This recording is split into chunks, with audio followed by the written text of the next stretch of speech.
Hi everyone, my name is Yi from SMK SKUDAI with the school code JEA 1006. And today I am introducing a book full of creativity and deep philosophy, The Little Prince. Let's start with a question. What do you see in this drawing? Is it a hat, a piece of clothing, or a boot? Now, what if I told you it's actually a boa constrictor swallowing an elephant? Shocking, right? But here's the thing. Most adults would only see a hat because they have lost their sense of imagination. And that's exactly what this book is about. It reminds us to see the world through a child's eyes, to think beyond what's obvious. My teacher once told me that this is a book you should read 3 times in your life. Once as a child, once as a young adult, and once when you are older. Why? Because each time you will understand it differently. The story is told by a pilot who crashes his plane in the middle of the desert. There he meets the little prince, a mysterious boy from a distant planet. At first, they don't understand each other, but the friendship truly begins when the little prince recognizes the pilot's drawing, not as a hat, but as a boa constrictor swallowing an elephant. This moment is special because no adults have ever understood his drawing before.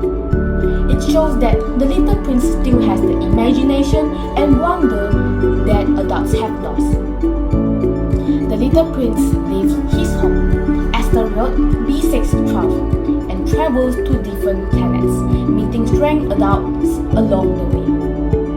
The first planet is ruled by a king who believes he has absolute power, but his commands are things that happen anyway. For example, he orders the sun to set, but only at the exact time when the sun would set naturally.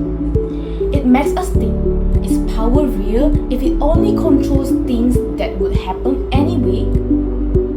On the second planet, the little prince meets a wingman. He is the only person on his planet, yet he still wants admiration.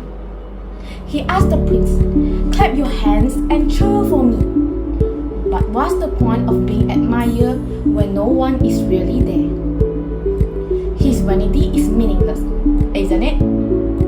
The fourth planet is home to a businessman who spends his time counting stars, writing numbers in his notebooks, claiming he owns them. But can you really own something just by counting it? This reflects how adults often focus on numbers, money, and ownership without appreciating the real beauty of things around us. After visiting the planets, the little prince arrives on Earth, where he meets the fox. At first, the fox is just another wild animal. But the fox tells him, if you tame me, we will need each other. To me, you will be unique in the world. The little prince doesn't understand at first, but he follows the fox's advice. He spends his time with the fox every day. He sits closer and closer until the fox gets used to him. Slowly, they form a bond.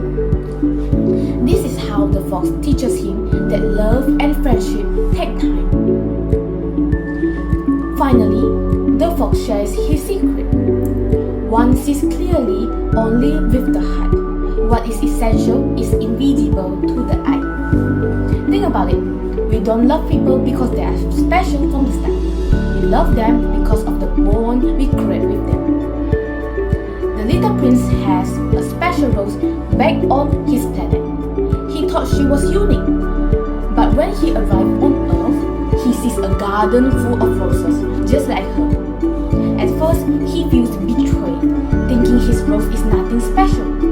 But after meeting the fox, he realizes his rose is special, not because she is different, but because he took care of her.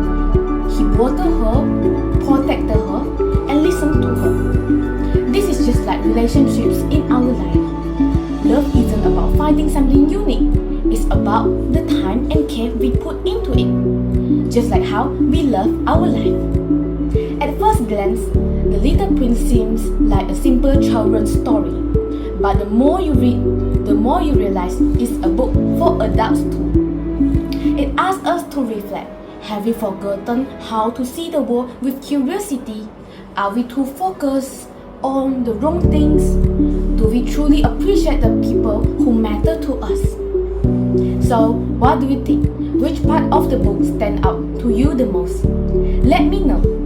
And remember, the most important things in life aren't seen with the eyes, but felt with the heart. That's all for me, and thank you.